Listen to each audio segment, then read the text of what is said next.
The following lesson is linked to Learning Outcome 2, Reading and Viewing, and addresses the assessment standard that requires learners to explain the meaning of a wide range of written, visual, audio, and audiovisual texts. Learners should be able to recognize the socio-political and cultural background of text with assistance.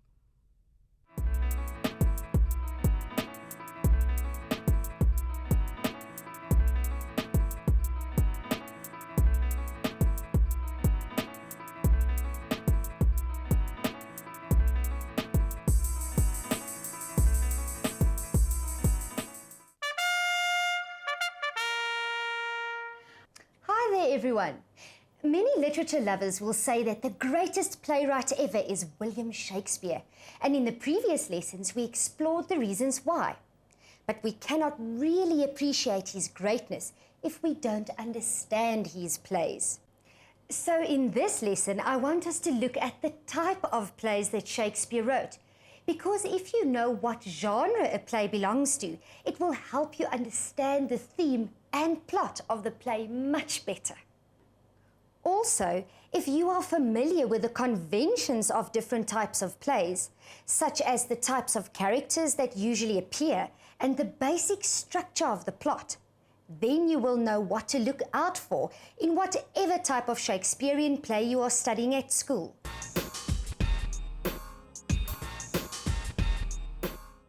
By the end of this lesson, you should be able to name and identify the different genres of drama. Drama is usually divided into two main genres, tragedy and comedy. This division was established by the ancient Greeks, and to this day, the smiling and weeping masks worn by Greek actors in comedy and tragedy symbolize the two branches of drama. Traditionally, a tragedy is dominated by a serious tone. It concerns kings and princes and deals with profound or deep issues. A tragedy usually ends with the death of the leading character. Now, a comedy typically deals with everyday people. It is dominated by a light tone that encourages the audience to laugh, to be amused or entertained. A comedy ends happily, often with the uniting of a pair of young lovers. In modern drama, there are many different genres, like farce, pantomime, opera, political and absurd theatre. Actually, modern theatre can be whatever the playwright or actors imagine or visualize. However, Shakespeare's plays are subdivided into three different genres, which are tragedies, comedies, and the histories. In Shakespeare's tragedies, there is always a tragic hero of a certain status who has a fatal flaw in his character, which contributes to his downfall. So, a tragic hero is not just good or just evil. He is a mixture of both. For example, in the play Macbeth, the protagonist or main character, Macbeth, is the co-leader of the Scottish army and a national hero. He is a brave soldier and a loving husband, but a prophecy that he will become king changes his life. His fatal flaw is his ruthless ambition that causes him to embark on a course of evil. Other examples of fatal flaws are Othello's jealousy and King Lear's vanity. Just like in the story of Macbeth, these characteristics lead to the ultimate downfalls of these characters. If these names are unfamiliar to you, try and read the plays so you can familiarize yourself with the characters and the plot. In addition to the hero's flaws, what happens to him also contributes to his ruin. So, in Macbeth's case, you could argue that it was not just his ambition that led to him killing King Duncan, but that the witches and his wife, Lady Macbeth, also had an influence on him and contributed to his downfall. Similarly, in Othello's case, he may have suffered from the fatal flaw of jealousy, but Iago plays a huge role in arousing Othello's jealousy by teasing and provoking him. The audience should both identify with the tragic hero and his weakness, and should be horrified by his actions. So, getting back to the example of Macbeth, on one hand, we know what it is like to really want something and to be tempted to do anything to achieve it. So, we are able to identify with Macbeth. At the same time, we are horrified by his actions because he is actually prepared to kill his king to achieve his ambition, which is something that very few people would do. So the tragic hero makes the audience feel all kinds of feelings for him: pity, sympathy, fear, and even admiration.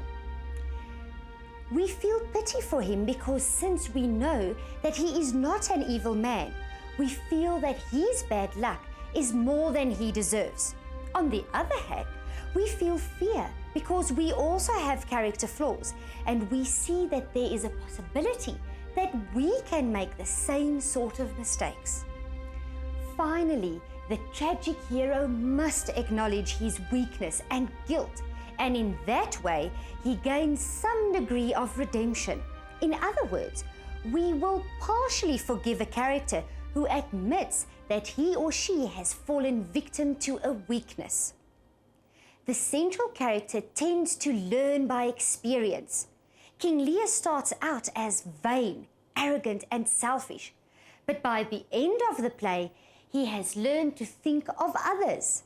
Because the character learns from experience, it seems a waste that he should die, and again we feel pity for him. Another example of a tragic hero who we end up feeling sorry for is Othello. Othello learns that you cannot trust appearances, but he has already killed his wife, so it is too late for him to do anything about it. So, do you see that a Shakespearean tragedy follows a certain pattern? The Shakespearean tragedy centers around one main character. The protagonist must be a great man, a king, a leader, or a member of an exceptional family. The tragic hero always has a fatal character flaw that causes his downfall. Things happen to the hero during the course of the play that also contributes to his ruin. At the end, the hero acknowledges his weakness and guilt, and he gains redemption. And finally, the tragic hero dies. Do you see that a tragedy is much more than just being a play about a sad story? In a similar way, a comedy is more than just a play that makes you laugh. A well-written comedy uses different kinds of humor. A playwright can use the humor of the situation. That means that the audience will laugh at the situation itself, like when somebody slips and falls. There is also the humor of language. That's when someone says something funny, like using words inappropriately or coming up with a clever pun. And remember, people laugh when they are given a sense of superiority. That means that they know things that the characters on stage don't, or they simply just feel more important than the characters. Shakespeare's comedies usually depict the struggle of young lovers to be together. They must overcome many obstacles and misunderstandings before they can be united. His comedies typically end with a wedding or the prospect of a wedding. Many aspects of Shakespearean comedy are unrealistic. The plots include improbable situations like unbelievable coincidences, or when the social order is turned upside down and aristocrats marry servants, like in Twelfth Night, and beggars become lords in The Taming of the Shrew. Shakespeare also makes use of enchanted settings and supernatural beings. A good example would be the play A Midsummer Night's Dream, that is set in a magical forest with all kinds of fantasy creatures like fairies and goblins. Much of the humor in Shakespeare's comedies comes from the plot. So, when you study one of his comedies, look out for these conventions: the use of disguise, mistaken identity, misunderstandings, eavesdropping, coincidence, and comic action like staged fights. So far in this lesson, we have learned that most of Shakespeare's plays can be classified as either comedies or tragedies, and that each of these forms of theatre has specific conventions. Before we continue, let's summarize and compare the differences between comedy and tragedy. Comedy deals with people lower than we are. We look down on them. Tragedy deals with people higher than we are. We look up at them. Comedy begins in a bad situation and ends in a good one. They live happily ever after. Tragedy begins in a good situation and ends in a bad one. The tragic hero dies. Comedy integrates a whole society by the end of the play, while tragedy focuses on and isolates the tragic hero. Comedy ignores responsibility, and tragedy affirms responsibility. Lastly, there are Shakespeare's history plays. These plays are stories about kings and historical events, such as Henry V and Richard III. The plays tell us more about the historical time in question, but in many cases, Shakespeare manipulated historical truth for dramatic effect.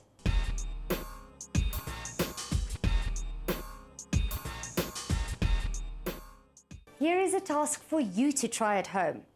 In this lesson, we have talked quite a bit about the tragedy of Macbeth. For each of the characteristics of a tragedy that we listed earlier, write one sentence explaining how the story of Macbeth fits into the characteristic of a tragedy.